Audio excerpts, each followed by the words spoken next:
Hello and welcome to the Happy Geek. I'm Benjamin Tucker. And I'm Danny McLaughlin, the Happy Geek himself. Today we're going to be going through some of the greatest gaming myths of all time. Yeah, and you're finally back after your absence yet again. Were you off buying another fly swatter? I was just investigating some of these myths, you know. Oh, really?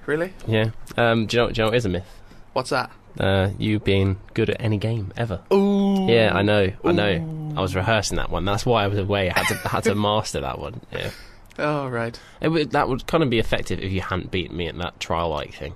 Yeah, exactly. You know what? I've downloaded like a little one on my phone, and it's nowhere near as fun as the one on the actual PlayStation. I actually really enjoyed it. I want to get that game and play it now. I think that's why he made us play that game. It's a good salesman, that guy, anyway, yeah. Okay, so let's get started. What kind of myths are we going to be dealing with today? Well, we're going to be talking about all kinds of different myths, and it's either, ones that haven't been quite proven yet, or ones that are quite scary and weird, as well as just ones that are quite funny. Fair enough, cool. Well, okay, so what's first? First up is the Bigfoot myth in GTA San Andreas. Have you heard this one? Yeah.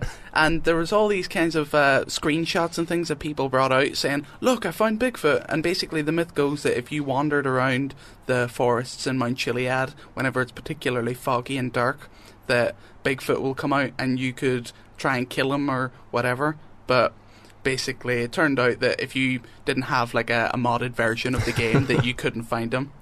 I remember me and my friend basically religiously going around that area in the game until we were just like, you know what, it might just be a hoax. It might not be real. Yeah, it was a hoax.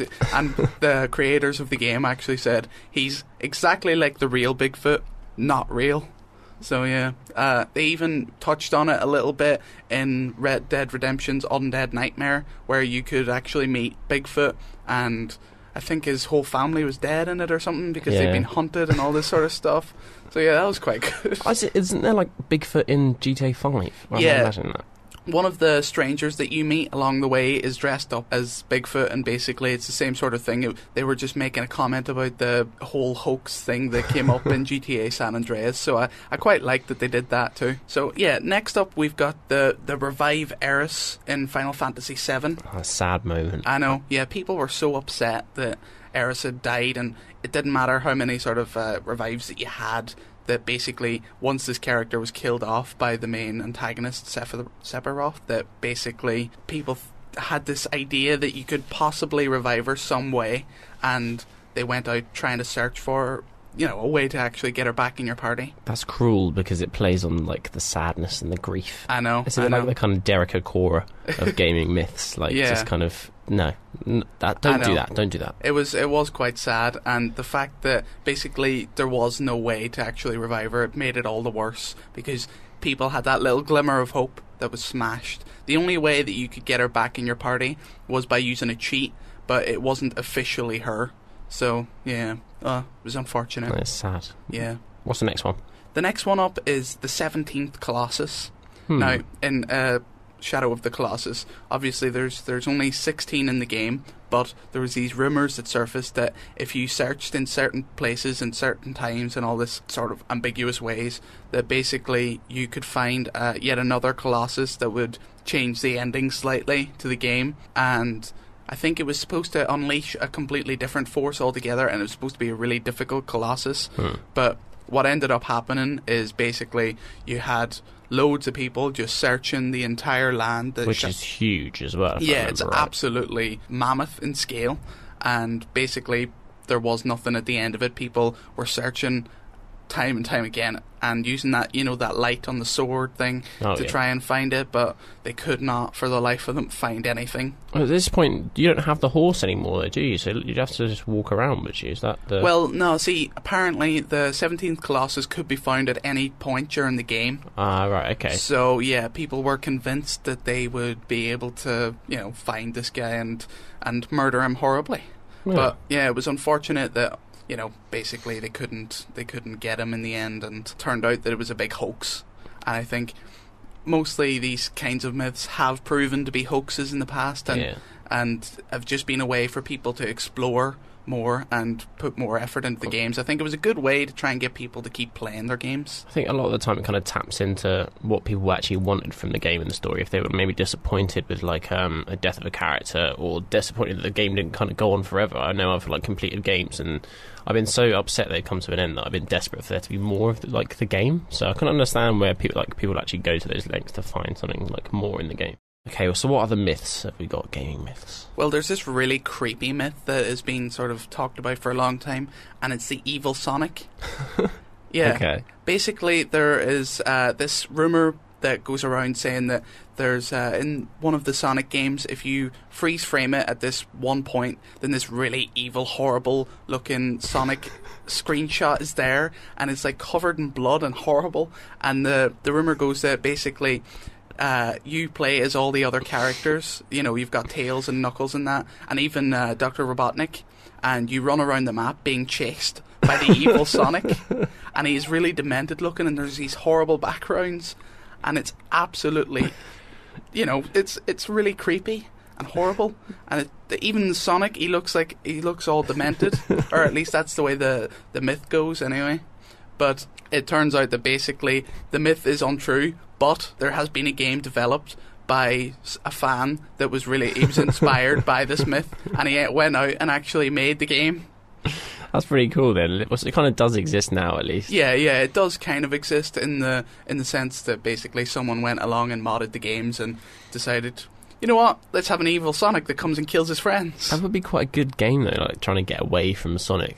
Yeah, and basically the screenshots that I've seen of the evil Sonic, oh my god, he looks so creepy. I would not want to be chased by that blue hedgehog.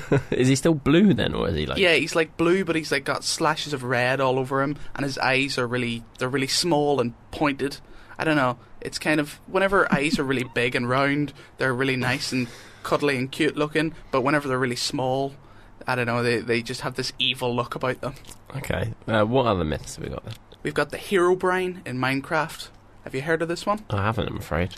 Basically, Herobrine is this myth that is in Minecraft, as I mentioned, and people aren't quite sure if he's real or not, but apparently the creator has debunked it and said, no, he's not real. But basically, Herobrine is this character that is supposed to be a bit like an enemy, but he goes around building strange structures all around the Minecraft map, and then will just come out of nowhere and hack you to death, apparently. Yeah. And he looks exactly like the ordinary Minecraft avatars, except that he's got these whited out eyes, and this is the whole idea behind him. He's sort of like a zombie, I suppose, maybe. Okay. And yeah, he's been spotted in lots of games, and there's people that have posted videos where they've seen him and they've gone and hid, and then he's sort of come and just watched them and then just stalked away, and it's just really, really creepy to watch.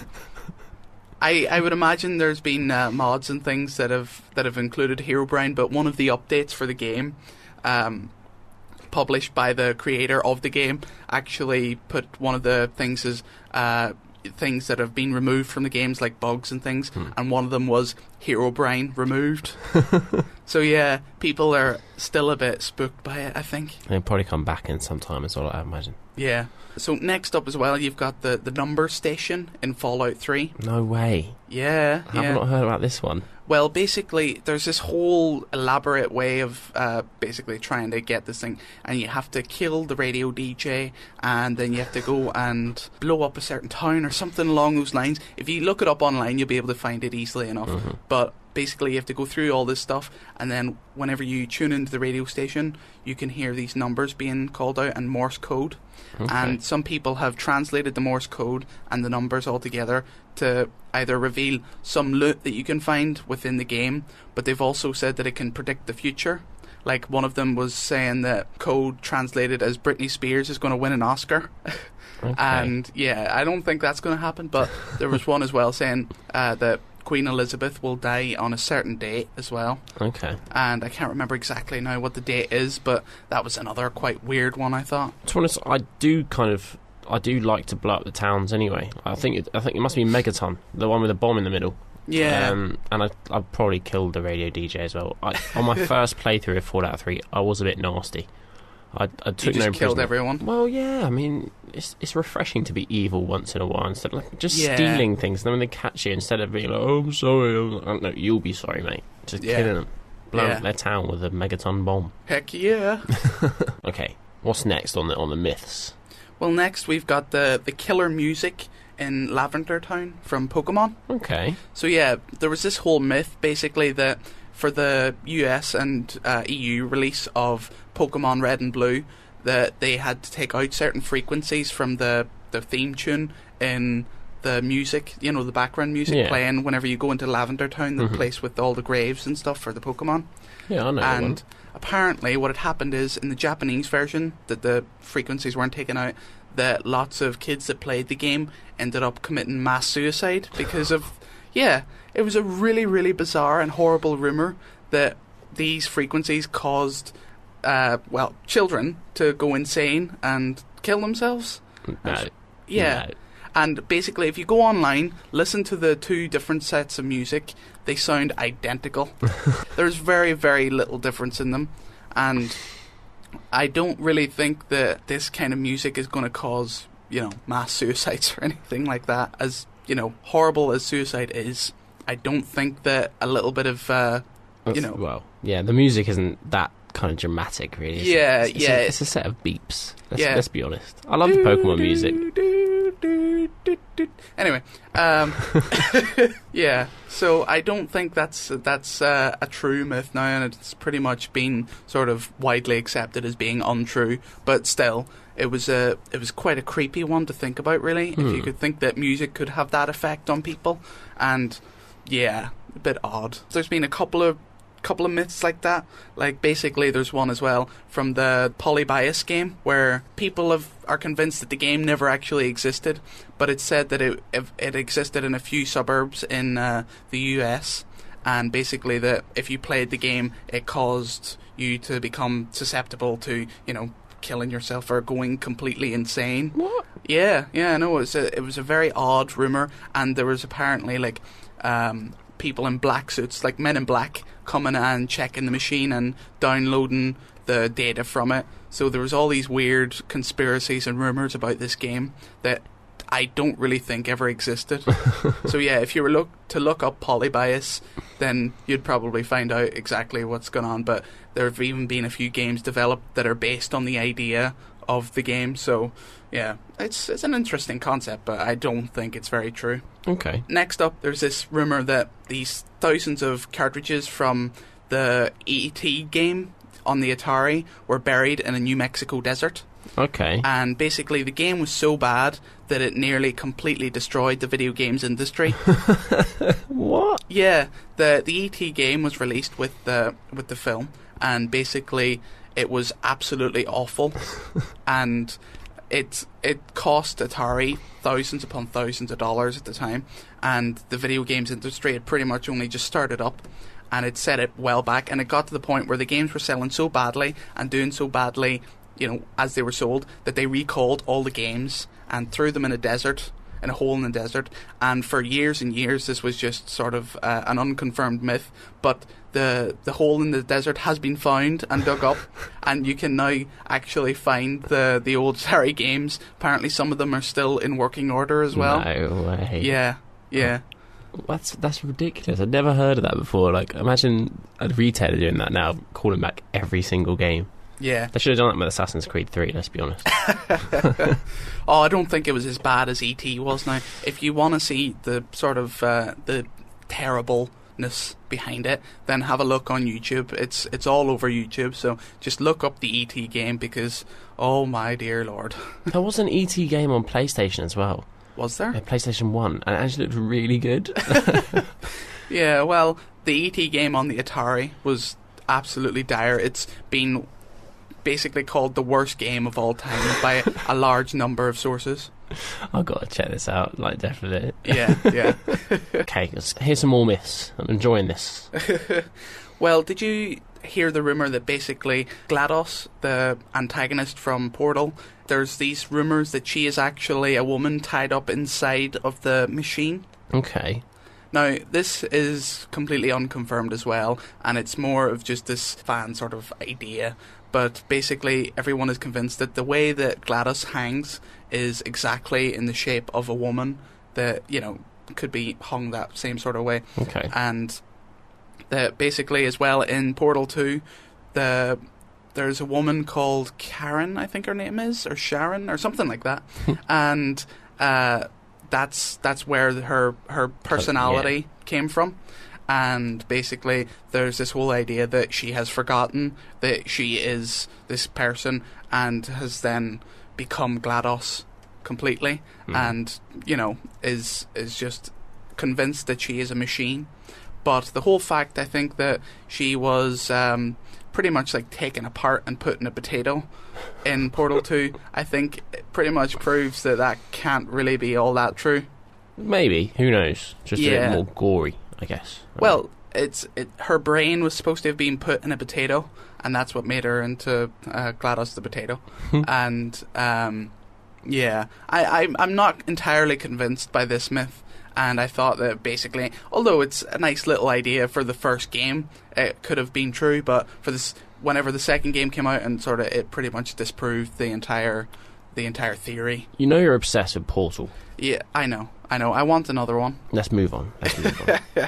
Well, you've got the idea that the chips, the computer chips in a PlayStation 2 can be used to build guided missiles. Yeah, there was this whole, I don't know where it came from, but basically there was this news story in the US that Saddam Hussein had ordered, I think it was 200 or 2,000 PlayStation 2s from the US to be shipped over to Iran, and people were convinced that he was going to build self-guided missiles with the computer chips from PlayStation 2. He just wants to have fun. That's all he wants to do. Yeah, he wanted to give them to his soldiers and stuff, so they could, have a little bit of downtime, that's all. Yeah. God, give the guy a break. But no, basically, there's no way that this could have been done because it's both too expensive and it's not really those kind of chips. They couldn't be used in that sort of way, or at least they would have had to be completely rejigged, I suppose, to work in that sort of capacity. And yeah, there was this whole fear-mongering thing that the US press tends to do with any story. They just run with it and get some experts, I say, with some malice, and then say, "Oh yeah, he's plotting to kill us all with his PlayStation missiles."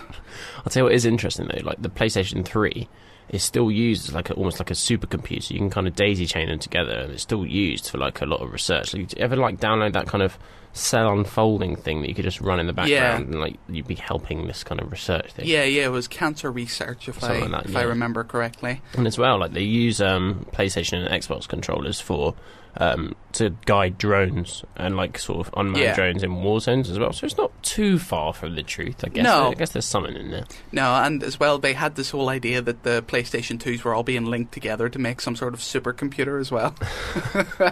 And they don't have the processing power to some sort of sinister LAN party, really, really sinister.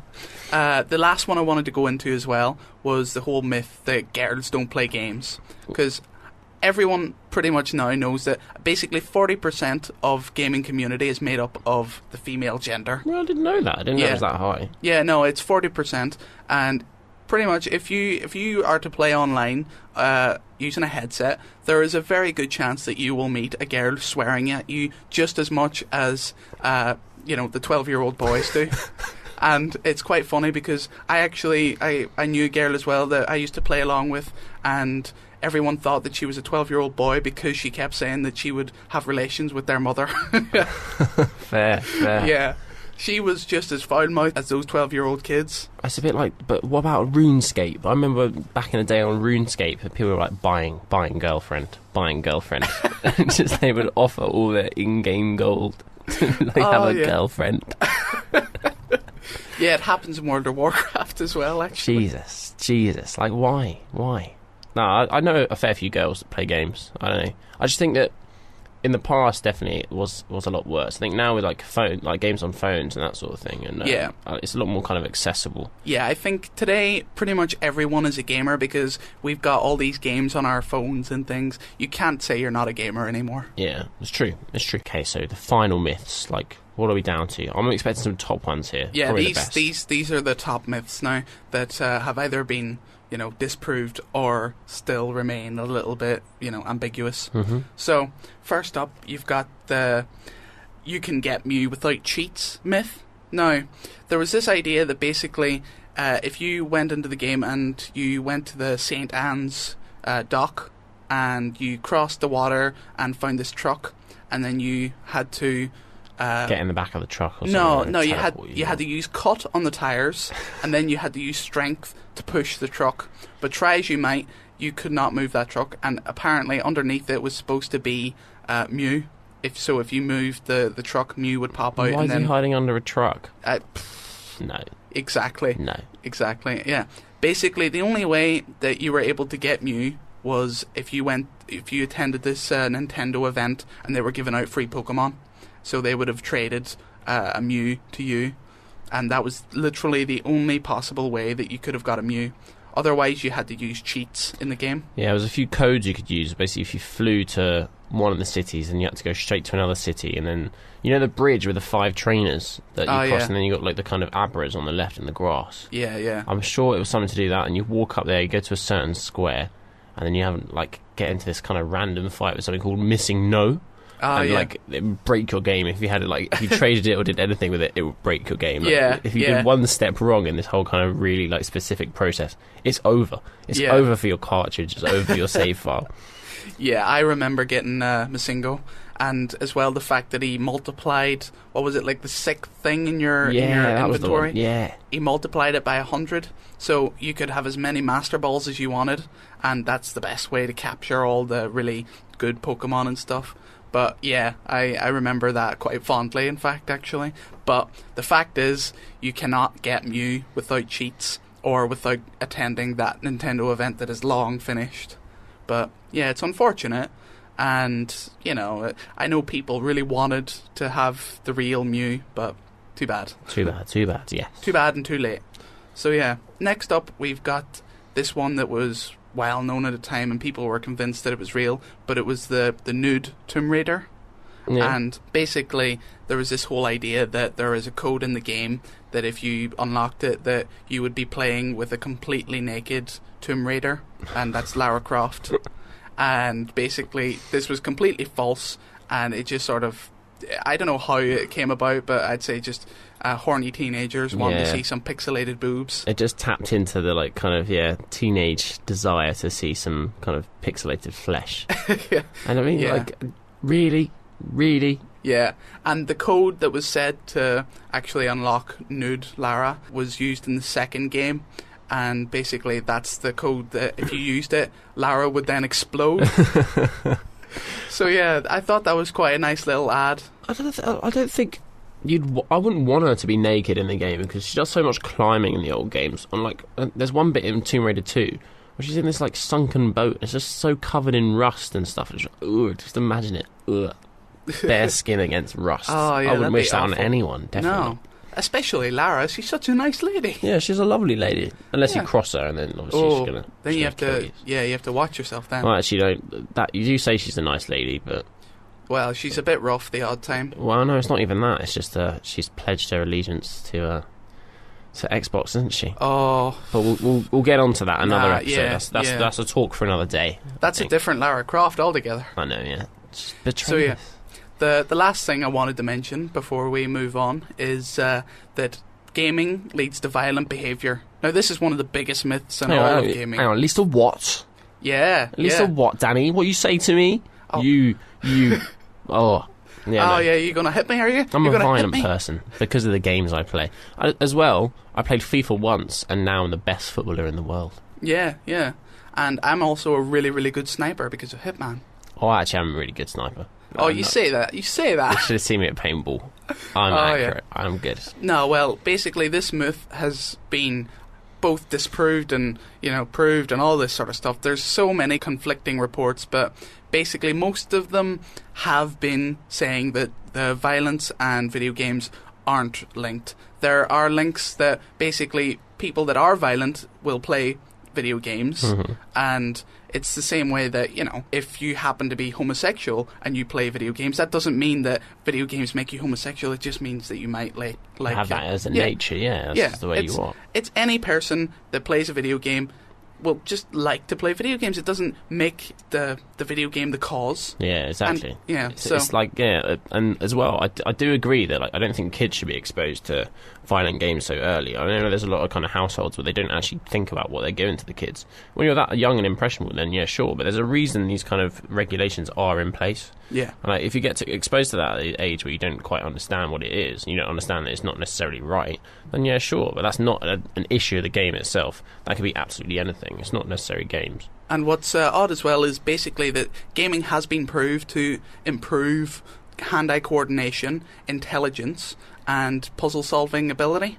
So, yeah, you have to remember there are a lot of good points to gaming as well. That's true, actually. With the puzzle-solving ability one, I was killing someone last week, obviously because of the violent behaviour. Yeah. And I could hear sirens. I was like, oh, God, I've got a time limit to solve this puzzle. Where do I hide the body? And that was the puzzle I had to solve. And you know what? If I hadn't played games, I wouldn't have got out there. Yeah. Police catching me. Don't forget about all the pills that you have to take because of Pac-Man. Oh, yeah, it's true. Yeah. Oh, yeah, and I'm always munching pills. And cherries. Nom, nom, nom, nom, nom. Yeah. Fair enough. That's all we have time for on the Happy Geek, I'm afraid. I've been Benjamin Tucker. And I've been Danny McLaughlin. I don't know about you, but I'm actually going to go home and I'm going to start looking for Bigfoot on GTA San Andreas again. I just told you that he does not exist. No, I do think he's out there. You've got to believe. You have to play the modded version on PC. That's the one thing as well. I'd love to play all these modded versions, but that's the drawback of being on the console. Even Skyrim as well. I'm surprised there's no myths in Skyrim, actually. There's probably a few. Yeah, there's a few, I would imagine, but I'd say any myths on Skyrim have been modded so that they are actually real. Yeah.